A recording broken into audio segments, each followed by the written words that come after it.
In the high-stakes world of the intensive care unit, you've got this machine that's basically a lifeline. It's called an artificial kidney, or CRRT, and it works around the clock, cleaning the blood of the sickest patients you can imagine. But here's the thing. There's a paradox, a real mystery at the heart of it all. This incredibly sophisticated piece of tech, well, it often just stops working way before it's supposed to. So, what gives? Why does a machine literally designed to save lives fail? Let's get into it. All right, first things first, let's be crystal clear about the stakes here. For patients whose kidneys have completely shut down, this machine isn't just a treatment, it's the only thing keeping them alive. But here's the catch. This lifeline is, believe it or not, surprisingly fragile. And when it fails, the consequences can be devastating. And that really brings us right to the core question of this whole thing. It's a true head-scratcher, isn't it? We have this unbelievably advanced machine built for the most critical situations imaginable, and yet it's famous for failing early. What is really going on here? Okay, here's the number I want you to burn into your brain. 72 hours. That's the absolute maximum recommended time that one of these artificial kidney circuits is supposed to last. But in the real world, many of them don't even get close. They often fail way earlier, sometimes in less than a day. And look, make no mistake, this is way more than just some technical glitch. Every time one of these circuits fails early, it creates this huge ripple effect. We're talking a bigger workload for an already exhausted ICU staff, it drives up healthcare costs, and most importantly, it means the patient's treatment gets interrupted, making it less effective at a time when literally every single hour counts. So, to really get why it breaks, we've got to pop the hood and see how this thing actually works. So let's take a quick tour of the CRRT circuit. It might look super complex, but the basic idea is actually pretty straightforward. So what you're looking at here is the whole system in a nutshell. Basically, blood gets pulled from the patient, it goes on this little trip outside the body through all these tubes and filters, and then it's returned, all cleaned up and purified.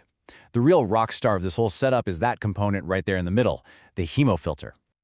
We can break that whole journey down into 4 basic steps. First, blood comes out from a big vein. Then, a pump keeps it moving at a nice controlled speed. Step 3, the hemofilter does all the heavy lifting, cleaning out waste and extra water. And finally, the clean blood goes right back to the patient. Sounds pretty straightforward, right? But the devil is absolutely in the details. Okay, so now that we get how it's supposed to work, we can finally dig into what goes wrong. And it pretty much all boils down to 2 main culprits, what I like to call the twin threats. And here they are. You've got circuit clotting and you've got membrane clogging. These 2 things are the biggest reasons these circuits die an early death. They might sound kind of similar, but trust me, they're 2 very different beasts attacking the system in totally different ways. Let's break that down a bit. So, clotting. It's pretty much what you'd think. Actual blood clots forming inside the tubes or in the filter, and it can happen fast, like a sudden, total shutdown. Clogging, on the other hand, is sneakier. It's the slow, gradual gumming up of the filter's tiny pores with proteins and other junk, which slowly chokes off its ability to work. Okay, and this is where things get really wild. This is the big paradox. See, the machine has all these safety alarms built in to catch problems. And here's the incredible part. When an alarm goes off, what's the first thing it does? It stops the blood pump.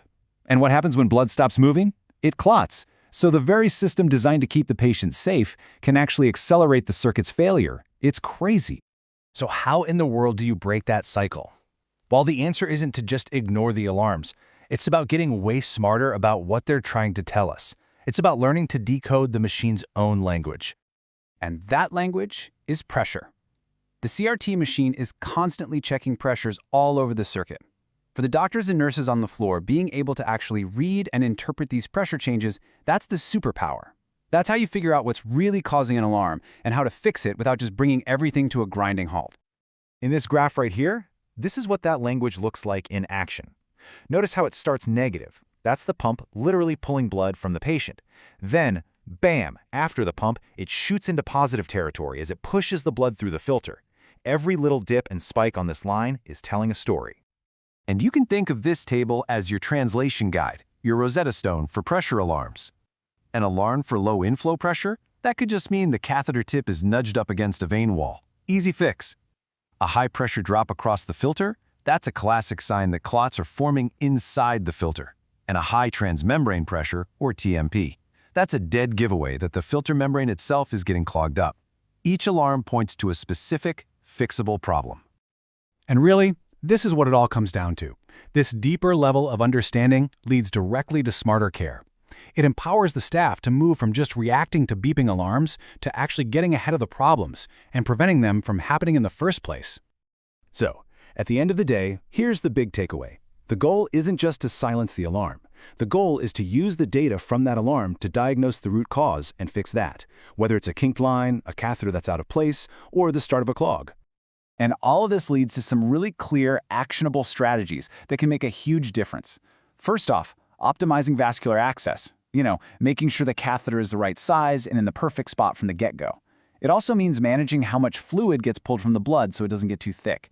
And it means responding to every single alarm, not just by hitting a button, but with a quick, smart investigation. And when you do all this, the benefits are just massive. They're clear and they're powerful. The circuits last longer, which means the patients get the continuous, effective therapy they so desperately need. And the whole system just becomes more efficient, saving time, saving resources, and improving care for the most vulnerable people in the hospital. Which kind of leaves us with this final thought, doesn't it? We build these incredible smart machines, packing them with all sorts of safety features and alarms. But as we've just seen, the technology by itself isn't enough. It's the trained, observant, and insightful human mind that can actually interpret all that data and make the technology work.